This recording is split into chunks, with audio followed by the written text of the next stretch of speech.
Good morning भिडियोटी post करते एकटू late हो गेल सबाइके जानाई ईद मोबारक। आज के होच्छे ईदेर दिन।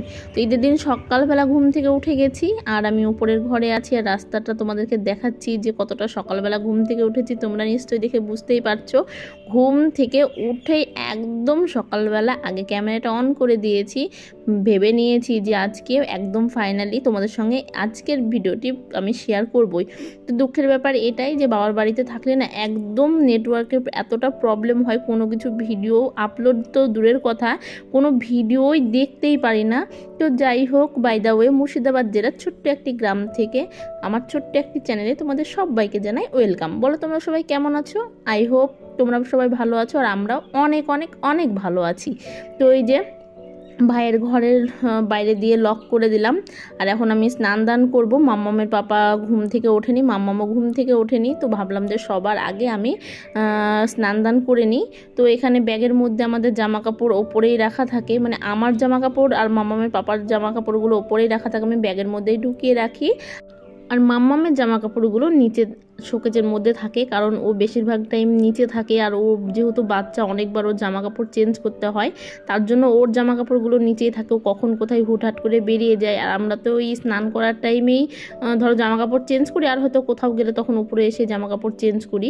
তো তার জন্য আর এই যে মাম্মামের জামা প্যান্ট কিছু কাচতে হবে, তো তার জন্য আর কি ওখানে রাখা থাকে বাথরুমের সামনেই।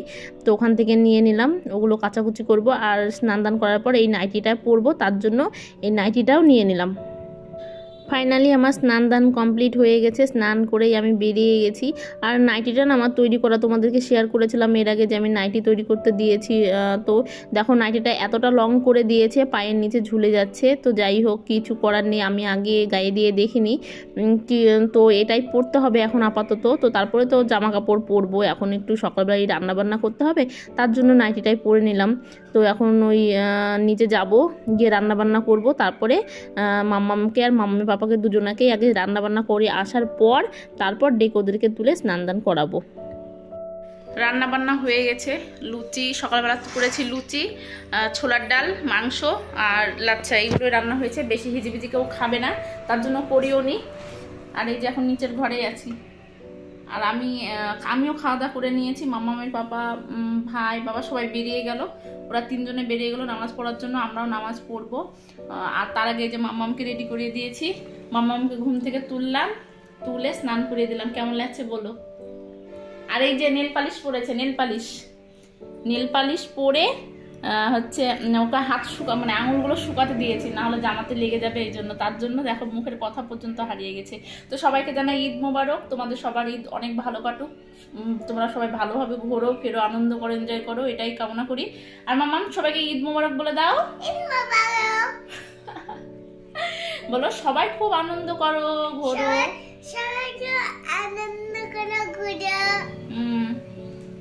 আর এই যে এই ঘরের পেছনে এরকম ভাবে তোলা রয়েছে, আমরা এখন এখানে আছি। হ্যাঁ, না চুলকাচ্ছে? আচ্ছা এখন চুলকাও, কিচ্ছু হবে না, শুকিয়ে গেছে। তো ফ্যানটা এখনই অফ করলাম। আর এই জামাটা কে দিয়েছে বলো? শুকিয়ে গেছে, শুকিয়ে গেছে। বেশি কিছু করো না, তাহলে হবে। জামাটা কে দিয়েছে বলো? ওকে জিজ্ঞেস করলাম যে তুমি কোন জামাটা পরবে, তো ও বললো পরি জামা পরবো। তো এই জামাটাই পরলো ও, মাম্মাম।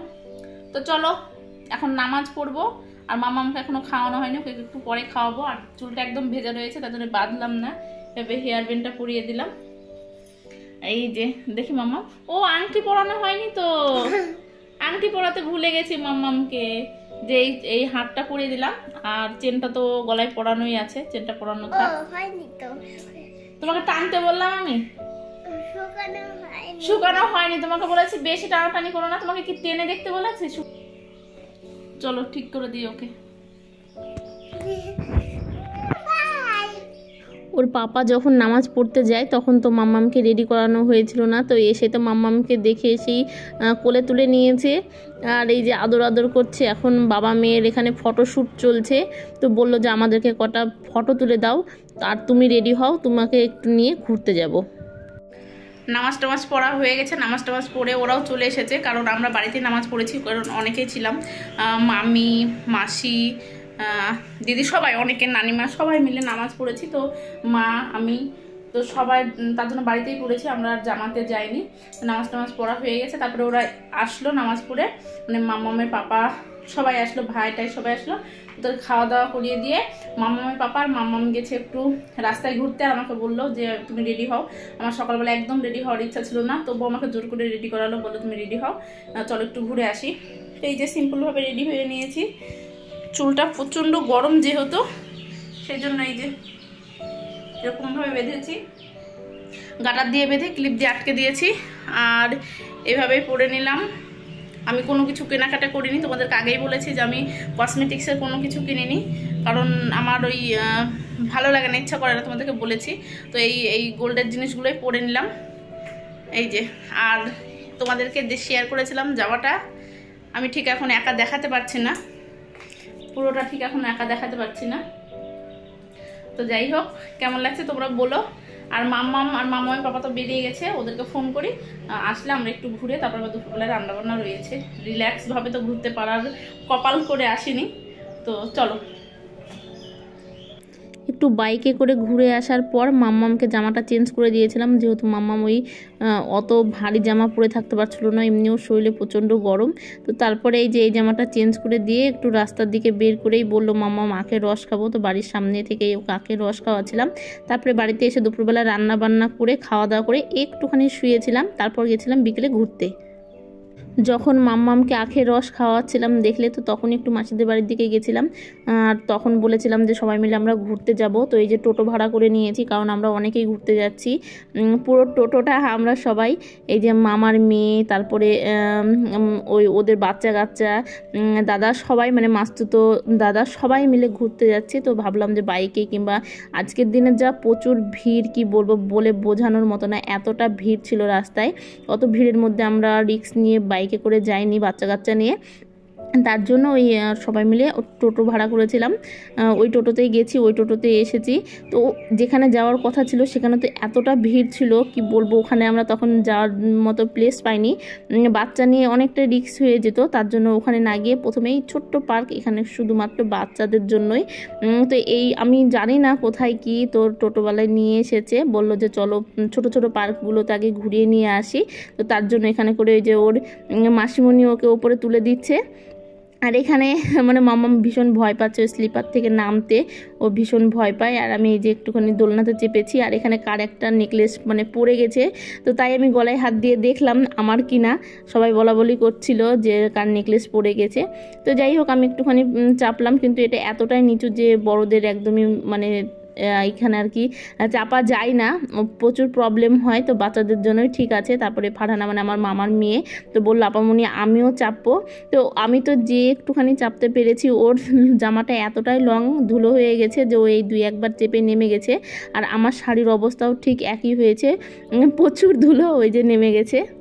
মাম্মাম প্রথমে ভীষণ ভয় পাচ্ছিল, তারপরে এই যে দেখো ও নিজে নিজেই উঠছে আর ভীষণ আনন্দও পাচ্ছে। তো এখানে সবাই মিলে বসে একটু আইসক্রিম খেয়ে তারপরে ফটোশ্যুট করেছিলাম। ফটোশ্যুট করার পর সবাই মিলে একটু আনন্দ করে বসে তারপর হচ্ছে আমরা ওই যেখানে যাওয়ার কথা ছিল করিমপুর মেঘনা পার্ক, তো সেখানেই গেছিলাম। আর আমি এতবার করে বলছি যে আমার একটা ফটো তুলে দাও, কিন্তু ওই যে আমার মামার মেয়ে ফারহানা, ওকে ডাকছি যে ফারহানা আয়, এসে তুই আমার একটা ফটো তুলে দে, যে যতবারই ওকে দেখিয়ে দিচ্ছি ও বারে বারে অন্ধকার করে দিচ্ছে। তো এই নিয়ে আমরা ভীষণ হাসাহাসি করছিলাম, এই যে দেখো কি অবস্থা। তো যাই হোক, ওখান থেকে বেরিয়ে চলে এসেছি আমরা। ওখানে আর বেশিক্ষণ লেট করলাম না, কারণ আমরা বেরিয়েছিলাম অনেকটা বিকেলে, ওই যে বললাম যে খাওয়া দাওয়া করে শুয়েই গেছিলাম, বা ভেবেছিলাম যে আজকে যাব না, ঘুমিয়ে গেছিলাম, টোটো খুঁজে পাওয়া যাচ্ছিল না। আর এমনি হয়তো রাস্তার টোটোতে গেলে তো আসবো কি করে এতগুলো বাচ্চা কাচ্চা নিয়ে, তার জন্য ওই রিস্ক নিয়ে আর ওই রাস্তার টোটোতে যাইনি। সবাই মিলে টোটো ভাড়া করে যাব, তো ভাড়ার খুঁজে পাওয়া যাচ্ছিল না, সব বুকিং হয়ে গেছিলো, তার জন্য একটু আসতে লেট হয়ে গেছে। আর রাস্তা যে করিমপুরের রাস্তায় যেতে মাত্র 10 থেকে 15 মিনিট হয়তো টাইম লাগে, তো সেই জায়গায় ম্যাক্সিমাম 1 থেকে 1.5 ঘন্টা টাইম লেগে গেছে আমাদের রাস্তাতে।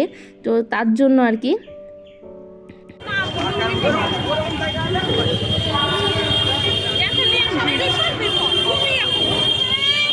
নিয়ে যাচ্ছে ভিড় কম, মাকে তো ভাই করে দেখেছিল।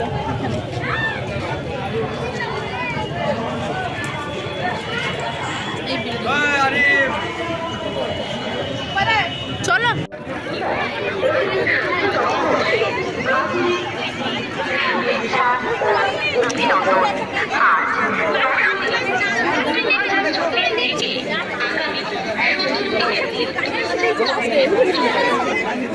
একটু আগে যে বিল্ডিংটা দেখালাম আর যে জায়গাটা, সেই জায়গাটা হচ্ছে যখন মানে চারিপাশে করোনা পজিটিভ চলছিল আর কি, করোনার টাইম। তো মায়ের যখন পজিটিভ এসেছিল তখন ওই তোমার এখানে করে নিয়ে এসে রেখেছিল। তো সেটাই ওর পাপাকে দেখাচ্ছিলাম, যেহেতু ওর পাপা তো আসেনি, ওর পাপা বাড়িতে ছিল, আমি মায়ের সঙ্গে এসেছিলাম। তো এই যে দেখো, এই জায়গাটার নাম হচ্ছে মেঘনা পার্ক। তো এখানে এসে দেখি যে এত ভিড়, আর আমরা না সত্যি কথা বলতে এখানে 10 টাকা করে টিকিট নিয়েছে। কতটা লম্বা লাইন দিয়ে, মানে প্রায় 1-1.5 ঘন্টা ধরে আবার এখানে লাইন দিতে হয়েছে। তো তারপরে আমরা ওই মাঝে মাঝে যেদিকে ফাঁকা সেদিকে গেছি। অনেকটা রাউন্ড ঘুরতে হবে। তো সেইগুলো এই যে দেখছো কতগুলো বাচ্চা, সামনে তিনটে বাচ্চাকে ধরে নিয়ে আগলে রেখে আবার ভিডিও শ্যুট করা, ঘোরা, এটা আমাদের পক্ষে অনেকটাই টাফ হয়ে যাচ্ছিল। তো তার জন্য ওই ফাঁকা দিয়ে একটুখানি গেছি, গিয়ে ঘুরে চলে এসেছি। বেশি একটা জায়গায় হিজিবিজি জায়গাতে ঢুকতে পারিনি বা ঢোকার চেষ্টাও করিনি। এই জায়গাটা বেশ সুন্দর ছিল, তবে আমাদের জন্য সুন্দর নয়, বাচ্চা কাচ্চা নিয়ে এখানে আসা একদমই ঠিক নয়। জাস্ট আমরা জানতাম না, মানে আমি জানতাম না যে এইরকম জায়গা, তাহলে আমি আগেই না করে দিতাম, আসতেই চাইতাম না। ভীষণ কষ্ট পেয়েছি, মাম্মামও কষ্ট পেয়েছে আর আমিও কষ্ট পেয়েছি। ও এত দূর ভিড়ের মধ্যে হাঁটতেও চায় না, আবার আমি ওকে কোলে নিয়ে যদি এর মধ্যে ঢুকতে, মানে কোলে নিচ্ছি মাঝে মাঝে, তো আমিও হাঁপিয়ে যাচ্ছি। তো দুজনেরই কষ্ট হয়েছে। এইগুলো অ্যাকচুয়ালি লাভার্স পয়েন্ট হিসাবেই ঠিক আছে, হয়তো ইয়াং ছেলে মেয়ে ওরা আসলো, পার্কে একটু ঘুরলো, রেস্টুরেন্টে খাওয়া দাওয়া করলো, বসলো, তার জন্য ঠিক আছে। আর ঈদের দিন বলে এত ভিড় যে একটুখানি কোথাও বসবো দাঁড়াবো এরকম জায়গাও ছিল না। এই জায়গাটা মায়ের করোনার টাইমে আমি এসেছিলাম, তখন এতটা ঘেরা হয়েছিল না, কিংবা এতটা ঠিকঠাক হয়েছিল না, জাস্ট সবে কাজ চলছিল। তো তখন আমি এসে দেখে গেছিলাম, এতটা ভেতরেও আসেনি। এই দিক দিয়ে যেহেতু অ্যাম্বুলেন্সে করে নিয়ে এসেছিল, তাই এই সাইডটা এমনি লক্ষ্য করেছিলাম যেখানে কিছু একটা হবে, বাট জানতাম না। অনেক জায়গা ঘুরেছি, ওই তোমার ওই করিমপুরের ভেতরে দিয়ে, বাজার দিয়ে, অনেকটা জায়গা ঘুরে লাস্ট আমরা এখানে এসেছি। এখানে আসার পর তারপরে ফুচকা টুচকা খেয়ে বাড়ি চলে গেছি। আর এই যে মামার মাথায় হেয়ার ব্যান্ডটা দেখছো, রাস্তার মধ্যে না হারিয়ে দিয়েছে এত সুন্দর হেয়ার ব্যান্ডটা।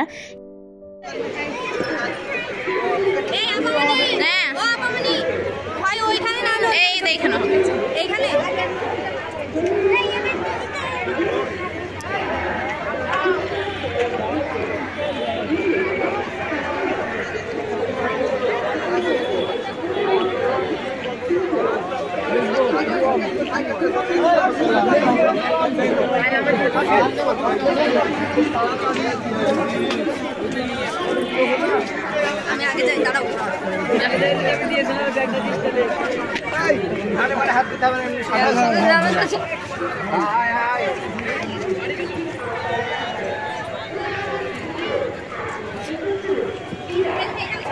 এখানে খুব সুন্দর আছে, আমাকে একটু তুলে দাও। ওরকম করছো মানে আছে বলি, পেছনে দাঁড়া, পেছনের ক্যামেরাতে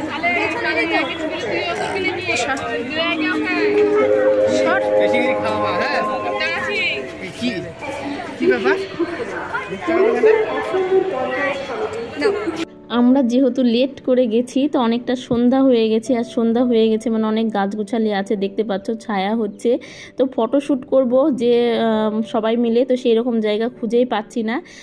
যাই হোক, অনেক কষ্ট করে মানে একটা ছবি টবি তুলেছি একটা জায়গায়, ফাঁকা জায়গায় দাঁড়িয়ে। আর মানে যেখানে লাইট ছিল সেখানে সবাই দাঁড়িয়ে গেছে, কাউকে আর বলতে পারছি না যে তোমরা সরে যাও, আমরা ফটো তুলবো, সেটা আমার পক্ষে বলা একদমই সম্ভব না।